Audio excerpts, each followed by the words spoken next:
자, 이 시간은 우리가 말씀을 기대하면서 우리 교회를 사랑한다는 것이라는 제목으로 목사님 오늘도 말씀을 전해 주실 텐데 우리 잠시 눈을 감고 묵상으로 기대함으로 기도하도록 하겠습니다. 흔히 교회 사랑이라고 하면 예배당에 나와서 예배당을 청소하고 강대상을 정성스럽게 닦고 꽃으로 예배당을 아름답게 장식하는 것을 연상합니다. 그것은 예배당 사랑이지 교회 사랑이 아닙니다. 예배당은 교회가 아니기 때문입니다. 교회가 무엇인가?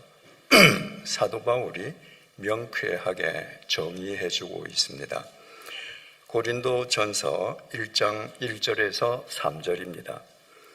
하나님의 뜻을 따라 그리스도 예수의 사도로 부르심을 받은 바울과 형제 소스데네는 주어는 바울과 동역자 소스데네입니다. 이 사람들이 고린도 교회에 편지를 쓰는 거예요. 고린도에 있는 하나님의 교회, 바울과 소스데네가 고린도에 있는 하나님의 교회에 편지를 쓰는데 고린도에 있는 하나님의 교회가 뭔가? 고린도에 있는 하나님의 교회, 곧 그리스도 예수 안에서 거룩하여지고 성도라 부르심을 받은 자들과, 고린도에 있는 교회는 고린도에서 그리스도 예수 안에서 거룩해지고 성도라고 부르심을 받은 사람들의 모임입니다. 예배당이 아니에요. 또 각처에서 우리의 주, 곧 그들과 우리의 주 되신 예수 그리스도의 이름을 부르는 모든 자들에게 하나님 우리 아버지와 주 예수 그리스도로부터 은혜와 평강이 있기를 원하노라. 각처에 있는 교회는 뭔가? 각처에서 우리의 주와 그들의 주, 곧 우리 주를 부르는 모든 사람들. 주를 왜 부르겠습니까? 내 인생의 주인으로 모시고 믿고 부르는 거죠. 그 사람들이 각처의 교회입니다. 교회는 예배당이 아니고 사람입니다. 여러분입니다. 그러므로 교회를 사랑한다고 하는 것은 여러분들이 서로 사랑하는 것입니다. 오늘날 교회가 세상으로부터 신뢰를 상실하고 조롱의 대상이 되었다고 하면 전매 특허처럼 사랑을 이야기하면서 교인들끼리 서로 사랑하지 못하는 겁니다. 교인들이 서로 사랑한다라고 할 때 그 사랑은 흔히 오해하듯이 자기 중심적인 이기적 사랑을 뜻하지 않습니다. 주님께서 잡히시기 전날 밤에 제자들과 최후의 만찬을 가지셨습니다. 정확하게 표현하자면 주님께서 이 땅에서 제자들과 마지막 유월절 만찬을 가지신 것입니다. 우리가 잘 아는 대로 복음서는 4복음서로 구성되어 있습니다. 그런데 4복음서가 다 같은 복음서가 아닙니다. 마태, 마가, 누가복음은 공관복음이라고 합니다. 같은 관점에서 기록한 복음서라는 겁니다. 예를 들어서 예수님의 출생과 공생애, 죽음과 부활 그리고 승천을 예수님의 연대기적 순서와 관점으로 기록한 것이 마태복음, 마가복음 그리고 누가복음입니다. 그런데 요한복음은 공관복음에서 빠져 있습니다. 왜냐하면 요한복음은 공관복음과 같은 관점으로 예수님의 생애를 연대적인 순서로 기록하지 않았습니다. 요한복음은 하나님의 아들, 성자 하나님이신 예수님에 대한 성경적 혹은 신학적 설명을 위주로 하고 있습니다. 그러니까 요한복음이 없다면 공관복음만으로는 우리가 알지 못할 것이 너무 많습니다. 우리가 공관복음만으로는 풀이할 수 없는 것들을 요한복음이 있기 때문에 비로소 풀이할 수 있습니다. 이를테면 요한복음이 있기 때문에 하나님이 말씀이라는 걸 압니다. 하나님이 말씀이시고 그 말씀이 육신을 입고 이 땅에 오신 분이 예수님이라는 것, 요한복음을 통해서만 알 수 있습니다. 하나님은 사랑이시라는 것, 요한복음을 통해서만 알 수 있습니다. 성령이 어떤 분이신가? 성령은 진리의 영이신데 그 진리의 영은 무엇하는 분이신가? 성령에 대해서도 성령 교본이라고 할 만큼 요한복음을 통해서만 성령님을 바르게 알 수 있습니다. 요한복음 이렇게 중요합니다. 공관복음서도 중요하지만 세 권으로 이루어져 있는 공관복음서에 비해서 요한복음의 비중이 결코 뒤떨어지지 않습니다. 서두에 예수님께서 이 땅에서 잡히시기 전날 제자들과 최후의 유월절 만찬을 가지셨다고 그러지 않았습니까? 그런데 그 최후의 유월절 만찬에 대해서 공관복음과 요한복음의 증언이 다릅니다. 공관복음은 다 똑같아요. 그런데 요한복음은 다릅니다. 첫 번째 차이점은 공관복음은 바로 그 최후의 이 땅에서의 마지막 유월절 만찬 석상에서 예수님께서 성찬식을 거행하신 것으로 증언해주고 있습니다. 마태복음 26장 26절입니다. 그들이 먹을 때에 예수께서 떡을 가지사 축복하시고 떼어 제자들에게 주시며 이르시되 받아서 먹으라. 이것은 내 몸이니라 하시고. 이 떡은 번역이 잘못된 거죠. 떡은 간식인데 이 빵이에요. 유대인의 주식이죠. 그 만찬 석상에서 예수님께서 제자들에게 빵을 나누어 주십니다. 어떻게 해야 돼요? 빵을 찢어야 됩니다. 주님께서 빵을 드시고 빵을 찢었습니다. 너희들 이거 받아 먹어라. 이건 너희들을 위한 내 몸이야. 무슨 말씀입니까? 너희들을 위해서 이렇게 찢어질 내 몸이야. 마태복음 26장 27절에서 28절입니다.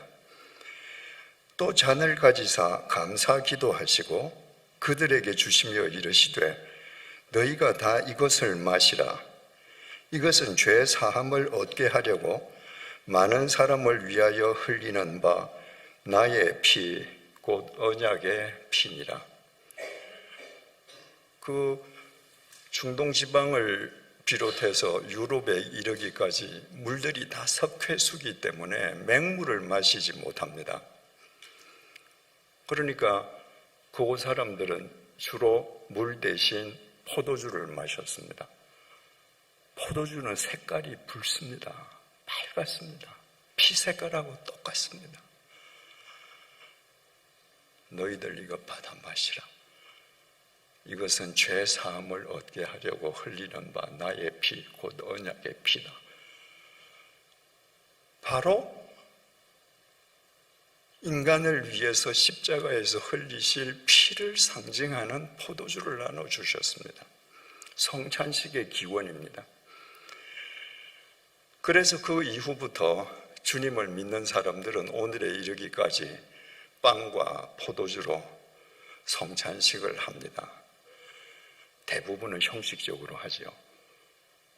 그런데 예수님께서 인간을 위해 십자가에서 당하실 당신의 고난을 기리는 이 성찬식을 이 땅에서 제자들과 가지시는 마지막 6월절 만찬 석상에서 했다는 데에 성찬식의 의의가 있습니다.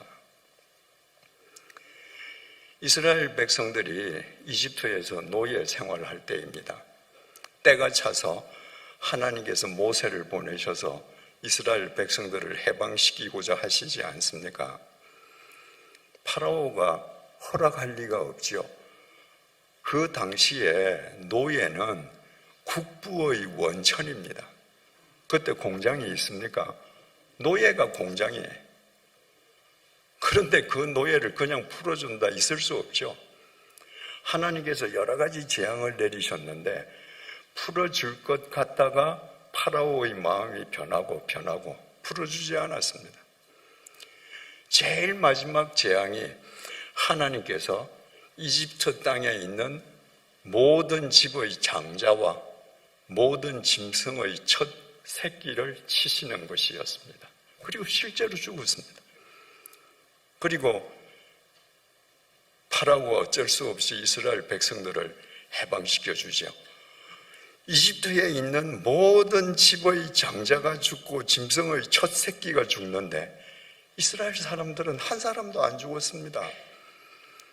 이스라엘 집안에 있는 짐승의 첫 새끼는 어떤 짐승도 죽지 않았습니다.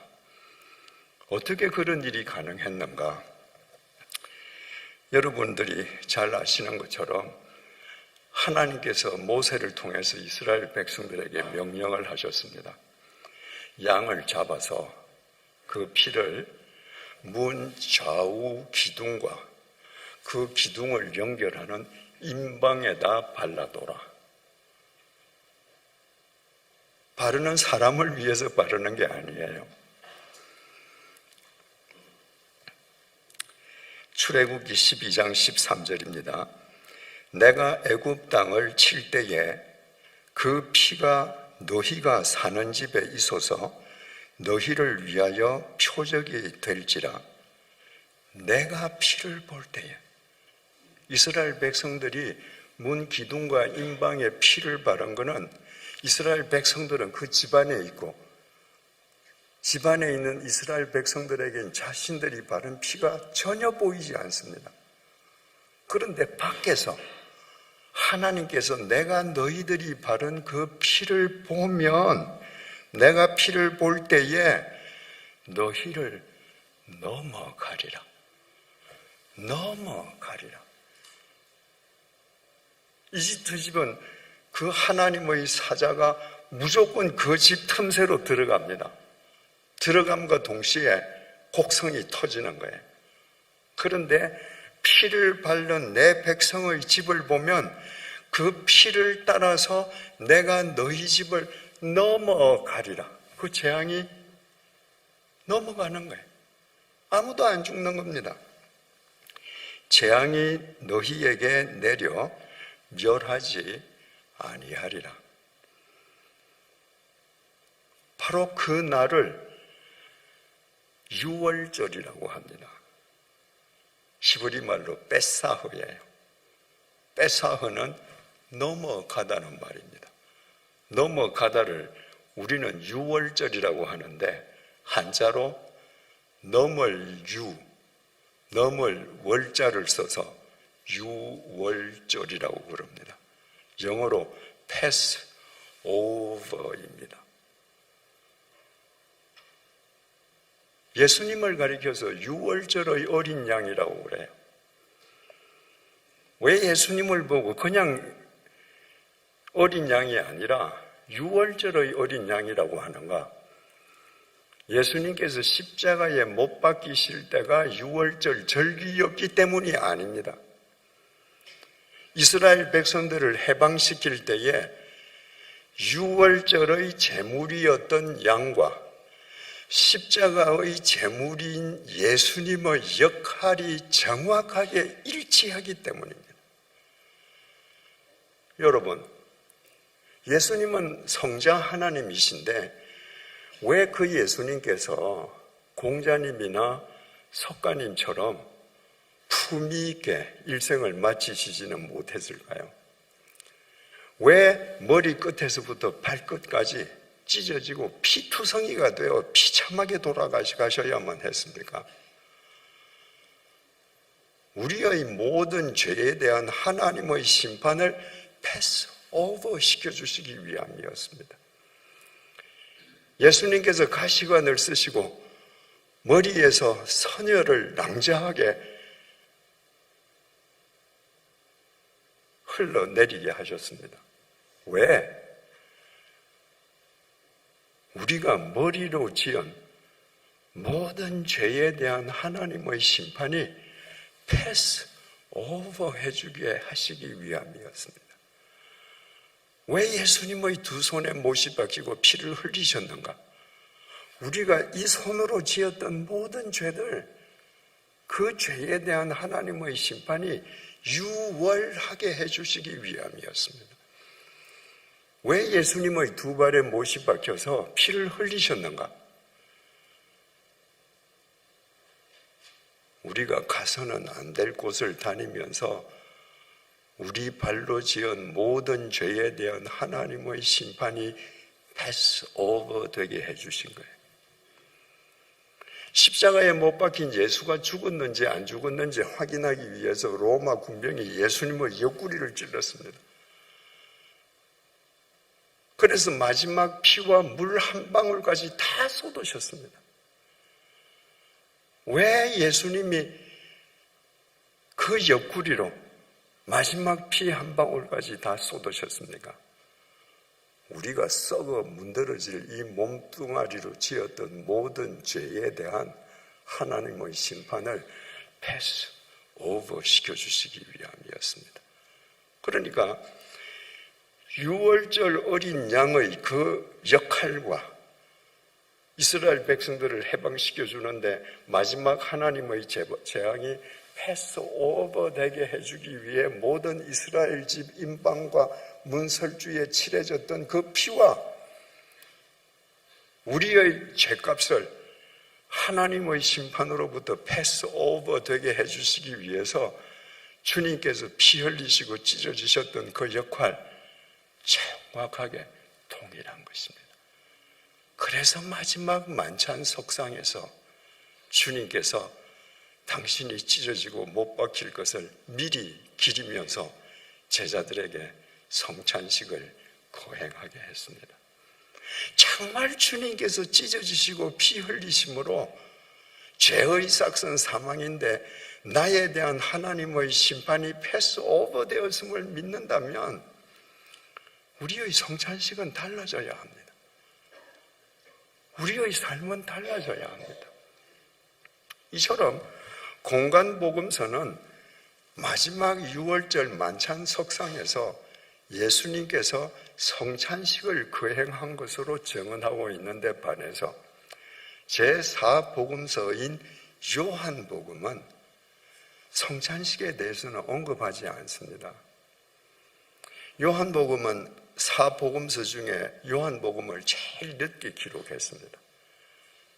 요한이 나이 들어서 노인이었을 때 기록했습니다.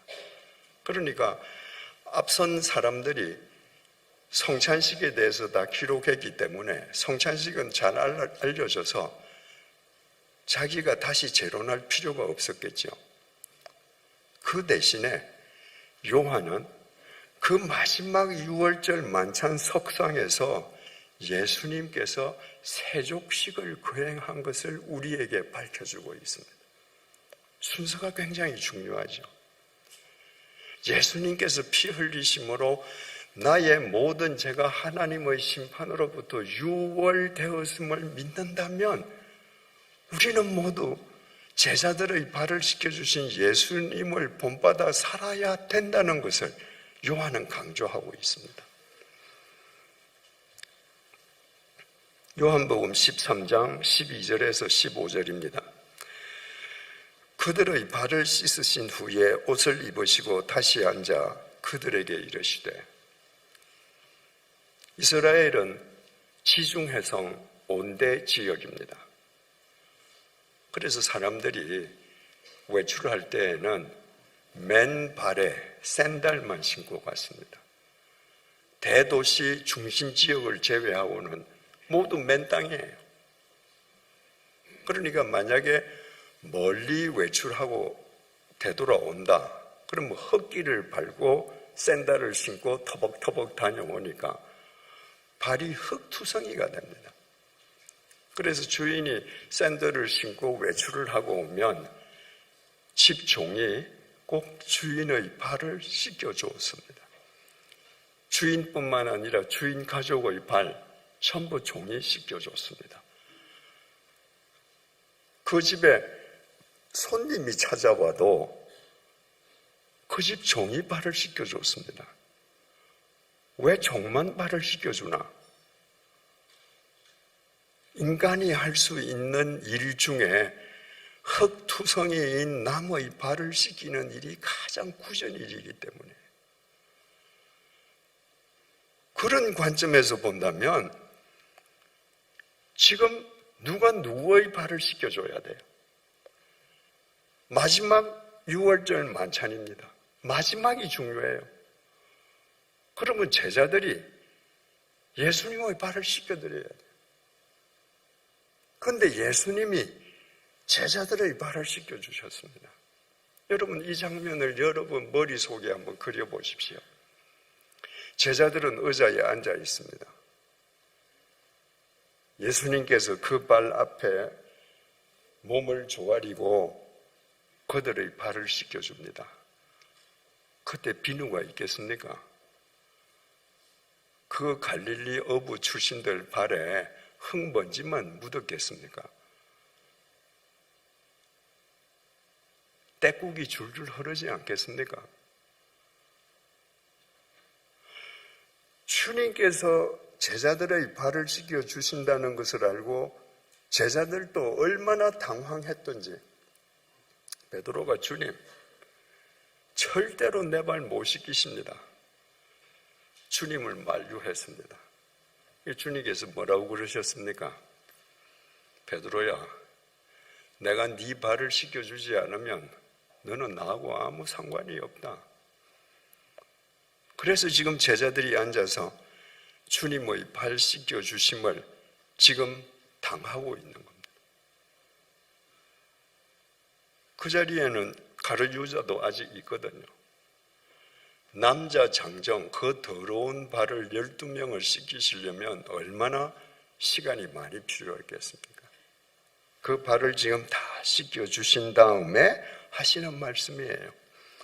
그들의 발을 씻으신 후에 옷을 입으시고 다시 앉아 그들에게 이르시되, 내가 너희에게 행한 것을 너희가 아느냐?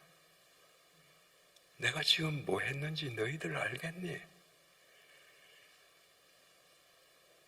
너희들이 내 발을 씻어줘야 될 것을 내가 너희들 발 씻어준 거 너희들 알겠니? 왜 씻어줬는지 알겠니?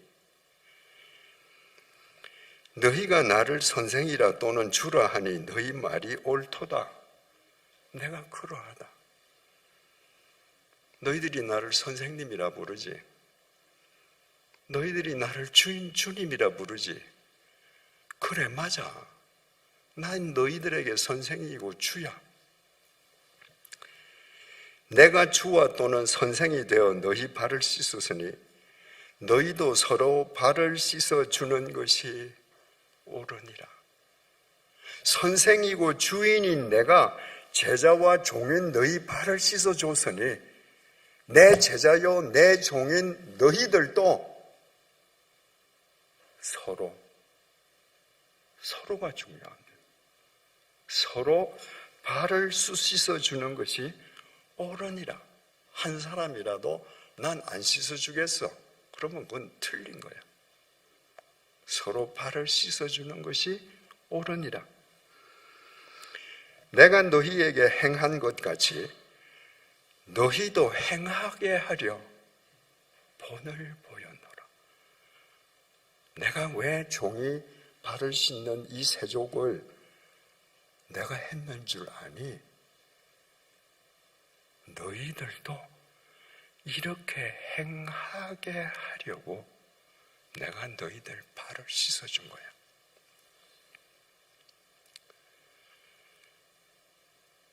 여러분, 발을 씻어주려면 제자들보다 더 낮은 자세라 해야 되잖아요.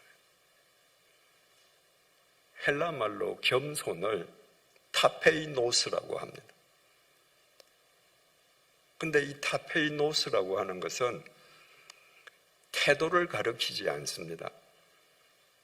우리는 흔히 저 사람 참 겸손해 할 때 그 사람의 태도를 보고 얘기하는 거예요. 예를 들어서 뭐 하라고 그러면 아유 전 이건 못합니다. 양보하고 이 자리에 앉아 그러면 전 말석에 앉겠습니다. 그게 아닙니다. 겸손이라고 하는 타페이노스는 저지를 의미합니다. 낮을 저자에 지대 지자.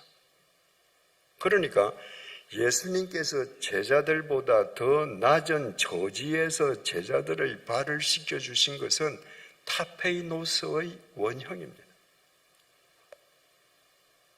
내가 이렇게 타페이노스를 너희들한테 보여주는 것은 너희들도 서로 이렇게 타페이노스의 사랑을 실천하게 하려 함인 거예요. 겸손의 반대말이 교만 아닙니까? 헬라말로 교만은 피시오라고 하는데 부풀리는 거예요. 마치 고무풍선에다 산소를 넣듯이 나를 마구 부풀려요. 나보다 나를 훨씬 더 크게 생각해요. 내가 앉아야 할 자리보다 스스로 훨씬 더 높은 자리에 앉습니다. 그런 사람 옆에는 아무도 없습니다. 결국 혼자예요. 교만한 사람들은 언제든지 혼자입니다.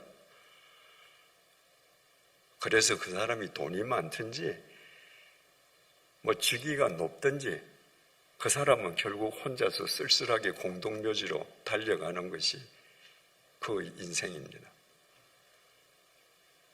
저지의 타페이노스에 있다.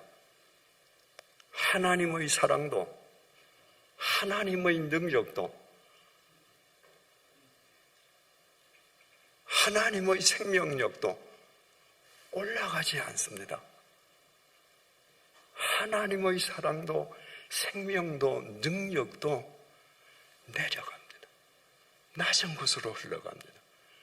예수님이 가장 낮은 곳 저지 타페이노스의 분이셨기 때문에 저 높은 곳에 계신 하나님의 생명과 능력과 권능과 사랑 그 모든 것이 100% 예수님 속에 임해서 차고 넘쳤던 것입니다. 너희들 이렇게 살아라. 너희들이 타페이노스가 되면 하나님의 사랑이 하나님의 생명이 너희에게 넘친다.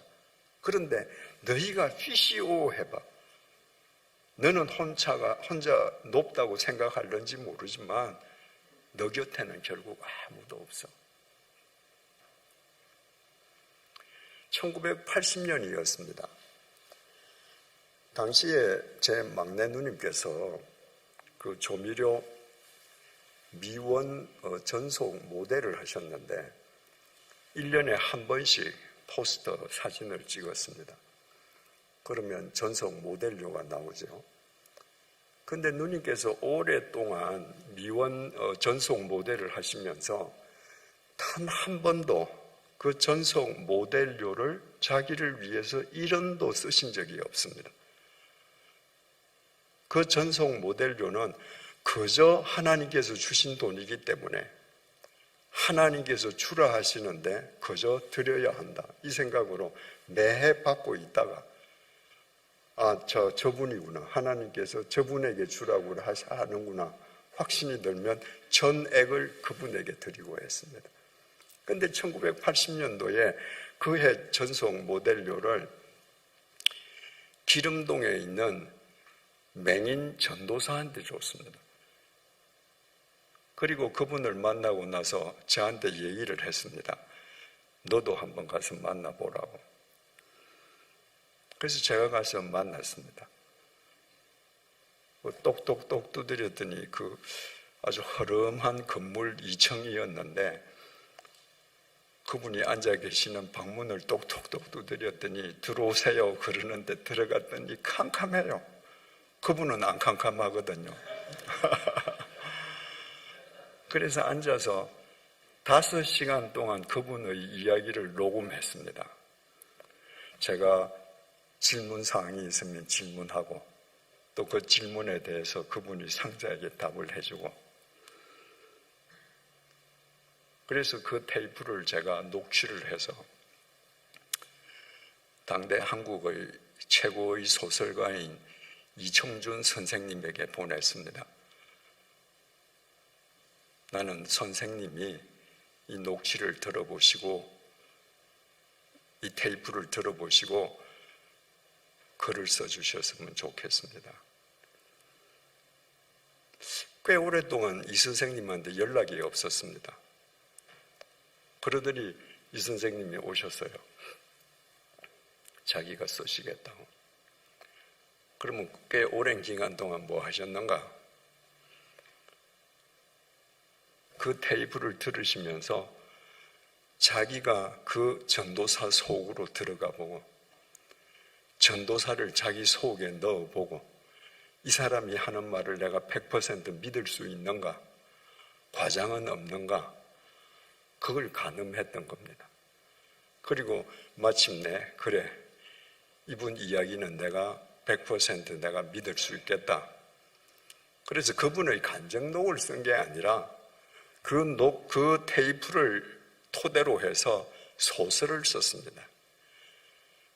그 소설 제목이 낮은 대로 임하소서 소설입니다. 저는 한국 문학 역사상 그런 제목은 다시는 안 나온다고 생각합니다. 이청준 선생이 가장 기독교의 핵심이라고 할 수 있는 낮은 대로 임하소서, 이런 제목을 어떻게 붙이셨는가?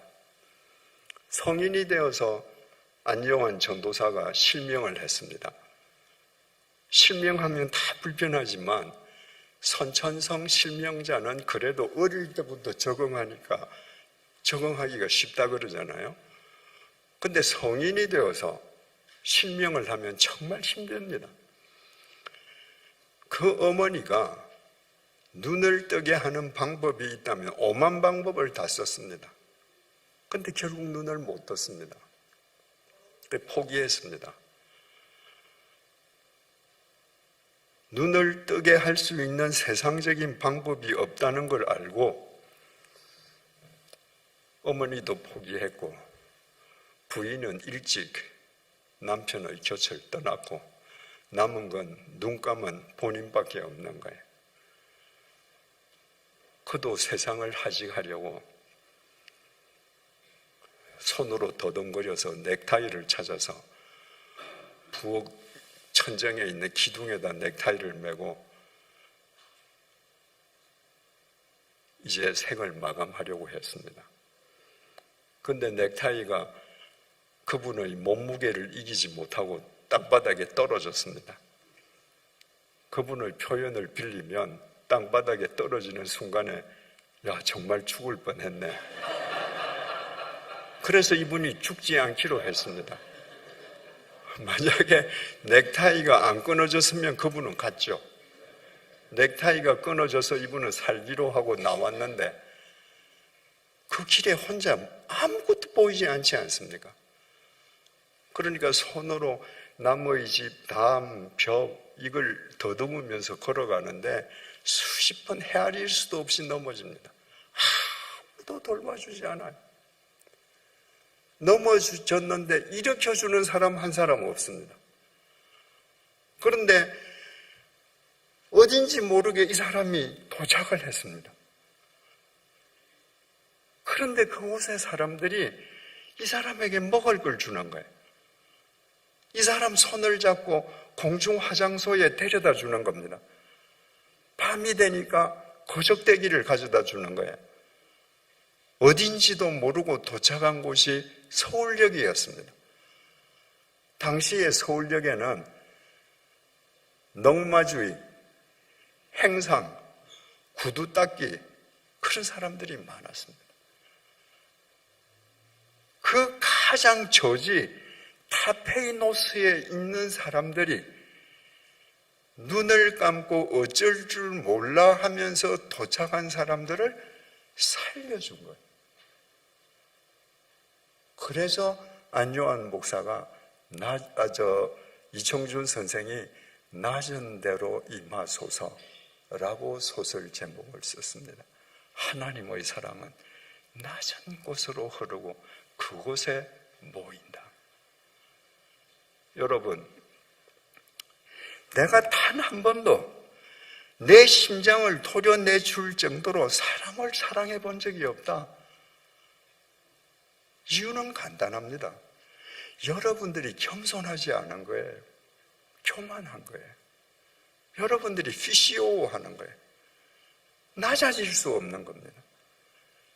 여러분들이 낮아질 때만 진정으로 사람을 사랑할 수 있습니다. 이처럼 마지막 성찬식 석상에서 공관복음은 성찬식을 거행한 것을 증언해 줬는데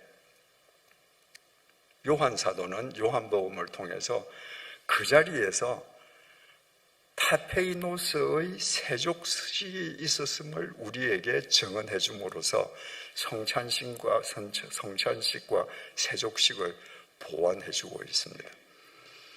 바로 그 마지막 6월절 만찬에 대한 두 번째 차이점이 있습니다. 공관복음은요, 만찬 석상에서 성찬식을 끝낸 다음에 예수님께서 제자들과 함께 겟세마네 동산에 기도하러 가셨는데 예수님을 배신한 가룟 유다가 그 대제사장의 군졸들을 데리고 와서 잡혀갔습니다.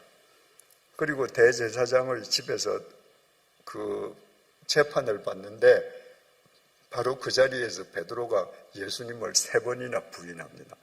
그게 다 한 장에 처리되어 있습니다. 마태복음 26장 한 장입니다. 마가복음에는 14장 한 장입니다. 누가복음에는 22장 한 장에 그 이야기가 다 들어 있습니다.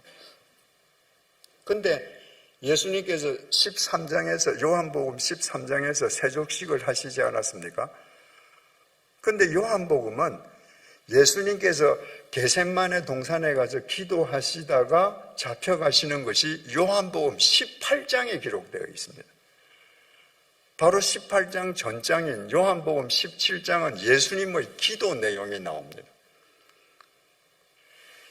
요한복음 13장 31절부터 14장, 15장, 16장 무려 4장에 걸쳐서 예수님의 유훈의 말씀이 기록되어 있습니다. 공관복음에는 없는 겁니다. 여러분, 교회가 건물이 아니라 사람들의 모임이라고 그러지 않았습니까? 지금 예수님 앞에 있는 12명의 제자들, 그 사람이 예수님을 믿는 사람들의 모임입니다. 그들이 인류 역사상 최초의 교회입니다. 사도행전에서 교회가 먼저 나오는 게 아닙니다. 주님을 믿는 사람들, 아까 바울이 그랬죠. 그리스도 예수 안에서 거룩해지고 성도라고 부르심을 받는 사람들의 모임이 교회라면 이 12명이 지금 교회입니다. 그 12명에게 주님께서 무려 4장에 걸쳐서 요한복음 4장에 걸쳐서 유훈의 말씀을 내리시는데 그 유훈의 말씀은 곧 최초의 교회에 대한 유훈의 말씀이요, 오늘날 교회를 이루고 있는 우리 자신에 대한 유훈의 말씀인 겁니다.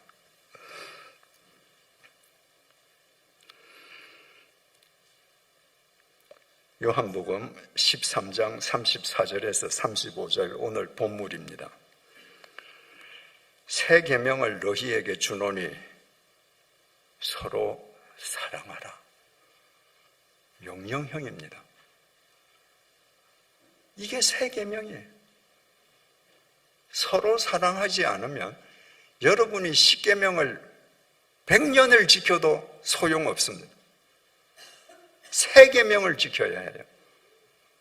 세 계명을 지키면 남의 아내와 간음할 수 있습니까? 남의 것을 도둑질할 수 있습니까? 남의 생명을 살인할 수 있습니까? 서로 사랑하면 십계명은 저절로 완성됩니다.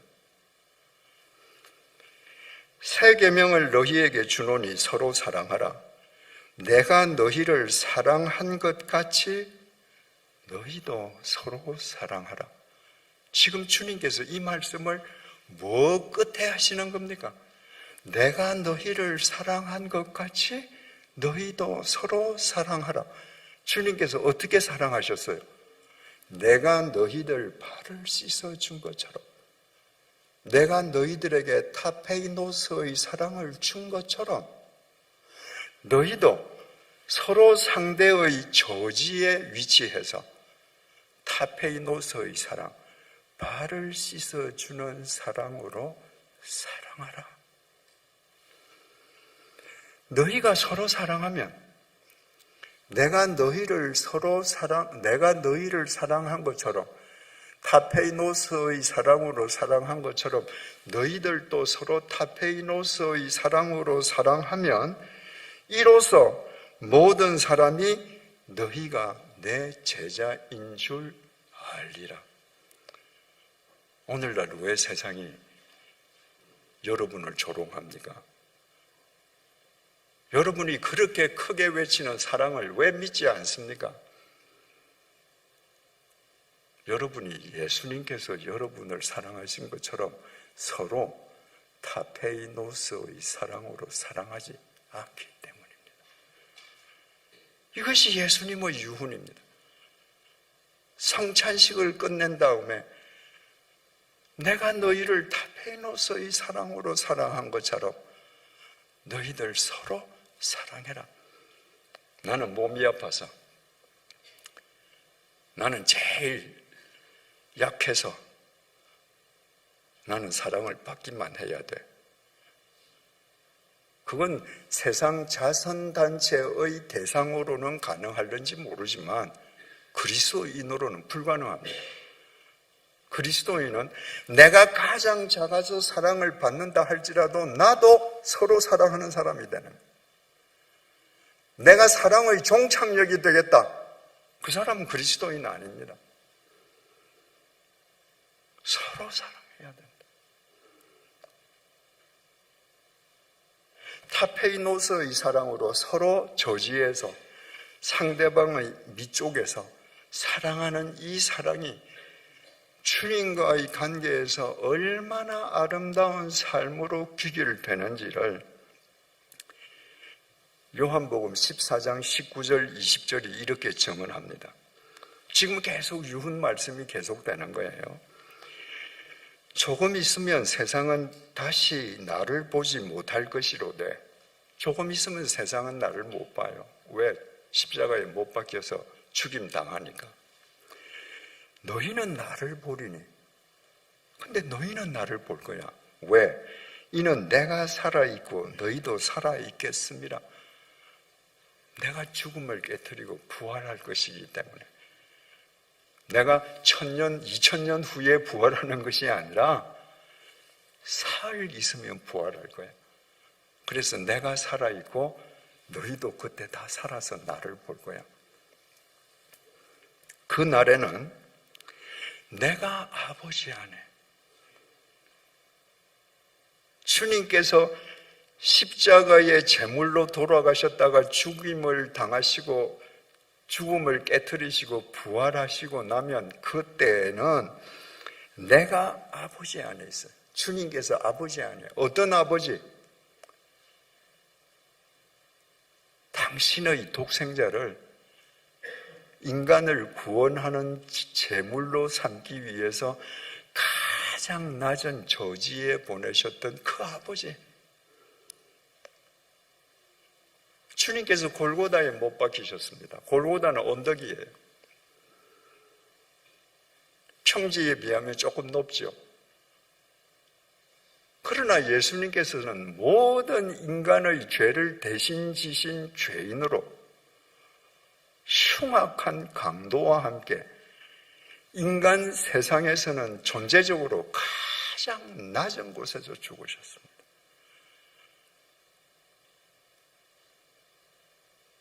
예수님은 짐승의 구유에서 태어나시고요,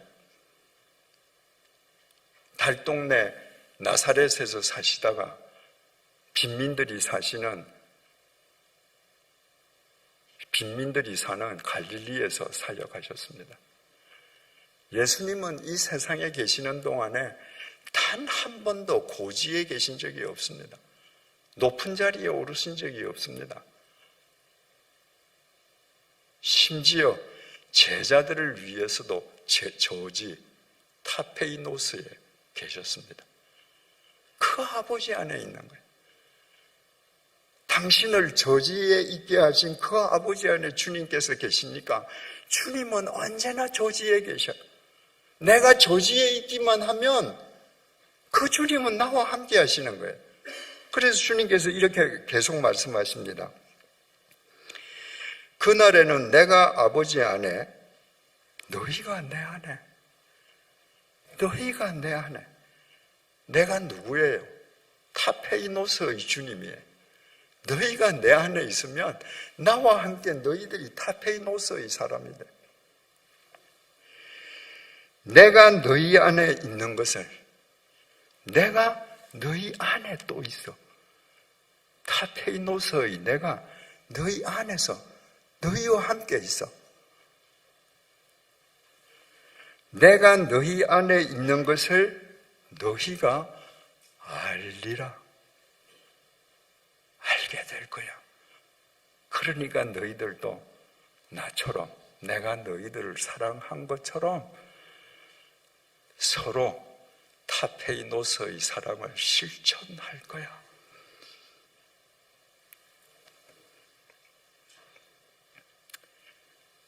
요한복음 15장 5절과 6절에서 이 타페이노스의 사랑을 서로 실천한다는 것을 더 구체적으로 설명해 주십니다.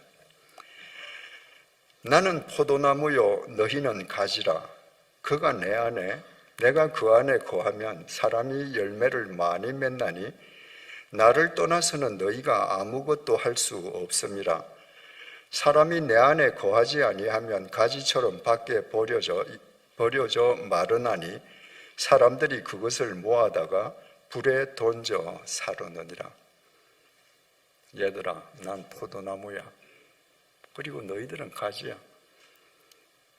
너희가 포도나무인 나한테 붙어 있으면 열매를 많이 맺을 거야. 근데 나한테서 떨어져 나가면 포도나무 가지는 이렇게 휘어져서 아무 쓸모가 없는 거 아시죠? 가구도 못 만드는 거 아시죠? 그래서 불사르는 땔감으로 버려질 거야. 여러분, 나무 가지가 나무에 붙어 있다는 것은 그 나무를 얻는 것만을 의지하지 않습니다. 한 나무 가지가 나무에 붙어 있다는 것은 그 나무의 뿌리를 통해서 대지를 얻는 겁니다. 그 나무는 위에 붙어 있지만 실은 대지와 연결되는 겁니다. 한 가지가 나무에 붙어 있다는 것은 그 나무의 잎을 통해서 하늘을 호흡하는 겁니다. 하늘을 얻는 겁니다. 엄청난 일이에요. 나는 포도나무요, 너희는 가지다. 이 요한복음 15장을 흔히 교회론에 비유합니다. 제가 사는 동네에, 시골 동네에 포도나무가 많습니다. 그런데 포도나무뿐만 아니라 하나님께서 창조하신 모든 나무는 공통점이 있습니다. 여러분 머릿속에 한번 그림을 그려보십시오. 땅이 있는데 땅에서 나무 순이 하나 나오더니 쭉 올라가서 큽니다. 그 나무에서 가지가 나왔습니다. 첫 번째 가지죠. 조금 세월이 흘러서 그 나무에서 두 번째 가지가 나왔습니다. 위치가 어디에 되나요? 첫 번째 가지 아래쪽인가요? 첫 번째 가지 위쪽인가요? 번째 나온 가지가 야, 내가 1번이야. 넌 내 밑으로 내려가. 하지 않습니다. 두 번째 나온 가지는 첫 번째 나온 가지 위로 올라가고 첫 번째 가지는 두 번째 가지를 버텨줍니다. 세 번째 가지는 어디에 올라갑니까? 두 번째 가지 위에 올라갑니다. 나무가 죽지 않고 살아있다면 해가 바뀌어서 새 가지가 올라오면 항상 가장 새롭고 어리고 여린 가지가 항상 제일 위쪽에 있습니다. 나무가 폭풍도 견디는 이유가 크고 강하고 제일 오래된 가지들이 밑에서 버텨주기 때문입니다. 타페이노스예요. 만약에 제일 크고 강한 나무가 내가 제일 위에 올라갈 거야. 2번, 3번 다 밑으로, 내 밑으로 들어가. 그러면 그 1번의 무게 때문에 그 나무는 꺾어지고 말 겁니다. 여러분, 세상 사람들의 모임이 왜 시끄럽습니까? 왜 분란이 나고 다툼이 나고 왜 분열됩니까? 스스로 PCO 크다고 생각하는 사람들이 다 위로 올라가겠다는 거예요. 그래서 영원한 세상의 조직이 없습니다. 주님께서 내가 너희를 사랑한 것처럼 서로 사랑하거라. 내가 너희 발 아래에서 조지에서 너희 발 씻겨준 것처럼 너희도 서로 타페이노스의 사랑을 실천해라. 그 이야기는 서로 아랫가시가 되어줘라. 그게 조지잖아요. 그렇게 하는 교회에 분란이 생기겠습니까, 여러분? 그렇게 하는 교회에 싸움이 나겠습니까? 그렇게 하는 교회가 분열되겠습니까? 교회의 분열 이유는 딱 한 가지입니다. 목사든 장로든 헌금 많이 하는 특정 교인이든 전부 내가 제일 윗가지가 되겠다는 겁니다. 주님께서는 그런 사람일수록 아랫가지가 되어줘라.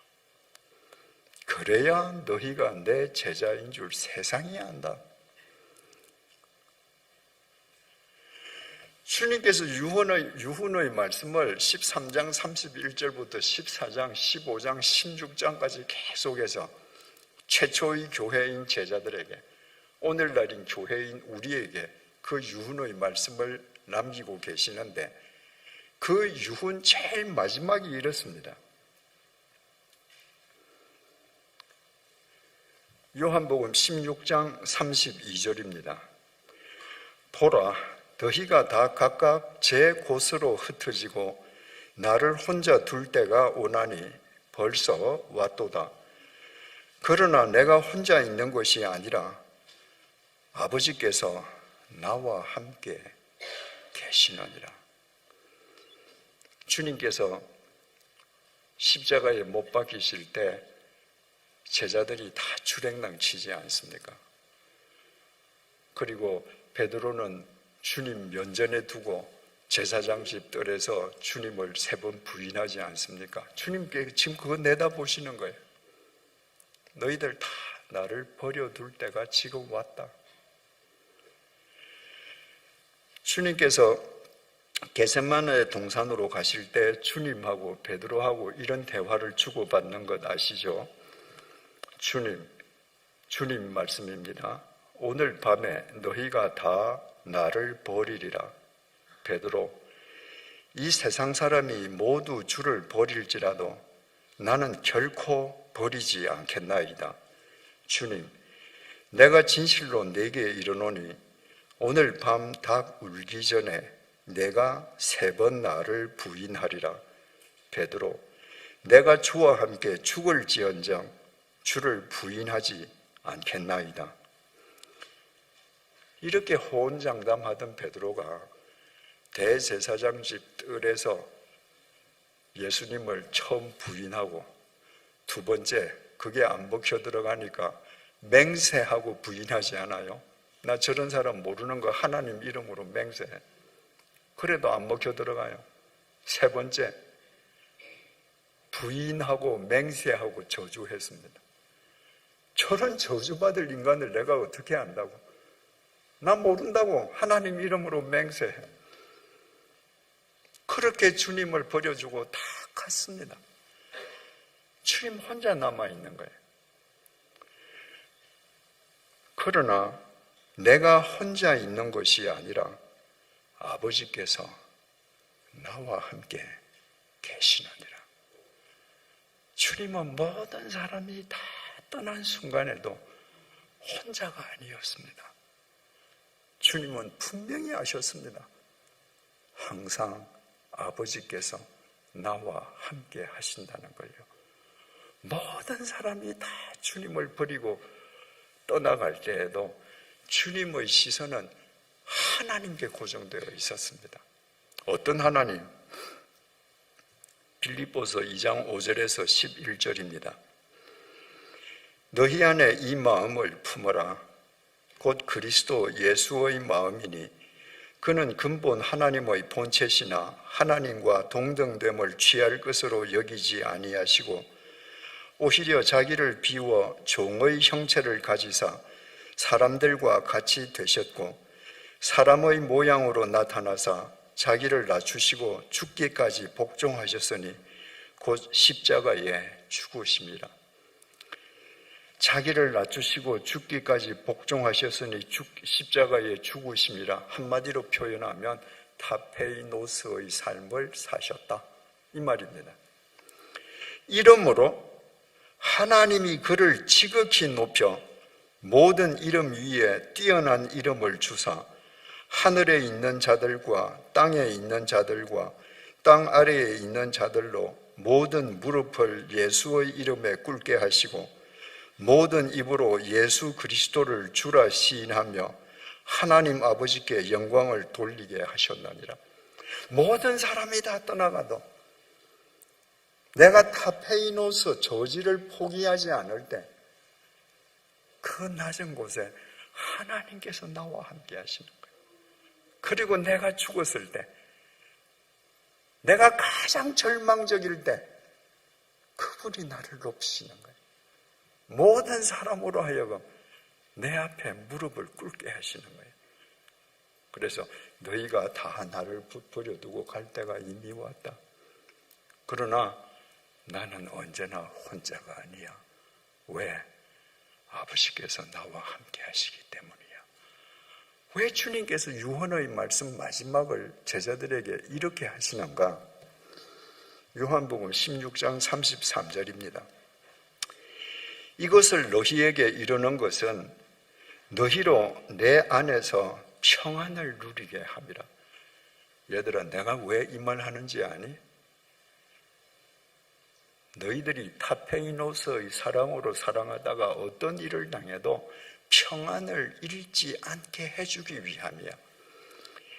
세상에서는 너희가 환난을 당하나 담대하라. 세상에서는 환난을 당하나 너희들 담대하라.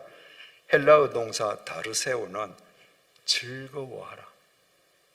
즐거워하라. 용기를 가져라.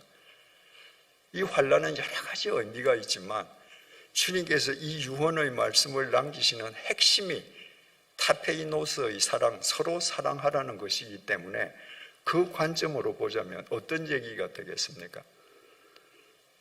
여러분, 내가 저 길 가는 나그네, 행인, 알지 못하는 행인에게는 배신감을 느끼지 않습니다. 배신당하지 않습니다. 배신이라는 것은요, 믿음이나 의리를 저버리는 행위입니다. 그러니까 내가 배신을 당했다, 배신감을 느낀다는 것은 반드시 아는 사람에게 느끼는 거예요. 내가 저 사람 믿었는데, 내가 저 사람 믿고 이렇게 했는데, 내가 저 사람한테 이렇게 의리를 지켜줬는데 네가 그 의리를 헌신짝처럼 버려. 내가 너한테 이렇게 해줬는데 네가 나한테 이렇게 대해? 그럴 때 배신감 당하는 겁니다. 주님께서 3년 동안 숙식을 같이 했던 제자들이 마지막 가장 결정적인 순간에 주님을 버리시고 도망갈 때 주님의 배신감이 얼마나 컸겠습니까? 그러나 당신과 함께 계시는 하나님을 보시면서 그 배신감 극복하셨습니다. 그래서 너희들 도망갔으니까 명단에서 살생부 너희들 이름 지워내고 내가 십자가에 달릴 거야. 너희들은 구원 못 받아. 그게 아니고 주님을 배신하고 도망갔던 제자들을 위해서 주님께서 십자가의 제물이 되어주시지 않았습니까? 지금 주님의 이 말씀은 타페이노스 사랑의 관점에서 보자면 내가 타페이노스의 사랑을 실행하는데 나의 부족함 때문에 또한 상대의 어떤 문제점 때문에 내가 배신감을 느낄 수 있습니다. 그때 그 배신감에 굴복하지 말라는 거예요. 왜? 내가 세상을 이기었노라. 주님께서 타페이노스의 삶을 사시고 타페이노스의 십자가를 지셨지만 결국 하나님 안에서 부활하신 것처럼 내가 이기었으므로 너도 나처럼 살면 내가 네 곁에 함께 있고 반드시 너도 이기게 해준다는 겁니다. 여러분, 우리는 다 죄성을 가진 인간이에요. 내가 배신당한 것만 중요합니다. 나의 언행이 누구에겐가 배신감을 줄 수 있다는 건 생각하지 않습니다.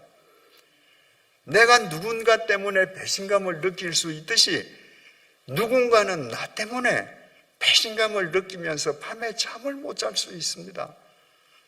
그럴 때 세상을 이기신 그 주님을 믿고 담대하게 즐거워하고 평안을 누리면서 내가 계속해서 서로 타페이노스의 삶을 살 때 주님께서 당신의 생명력으로 사람들을 붙들어 주실 때 내게 배신감을 느끼던 그 사람도 타페이노스의 삶을 살면서 주님 안에서 새로운 힘을 얻게 되는 것입니다.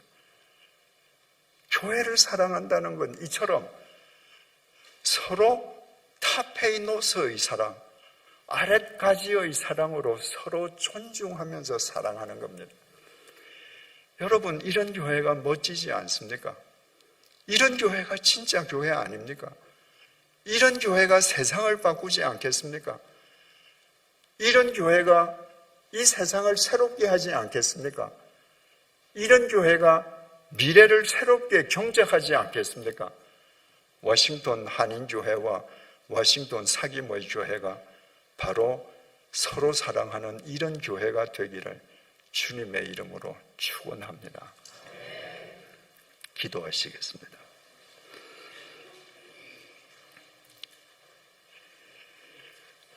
주님, 왜 교회마다 크고 작은 내홍이 있는지, 왜 교회마다 파벌이 있는지, 왜 교회의 다툼이 세상의 다툼보다 더 심한지 이 시간 그 까닭을 알게 해주셔서 감사합니다.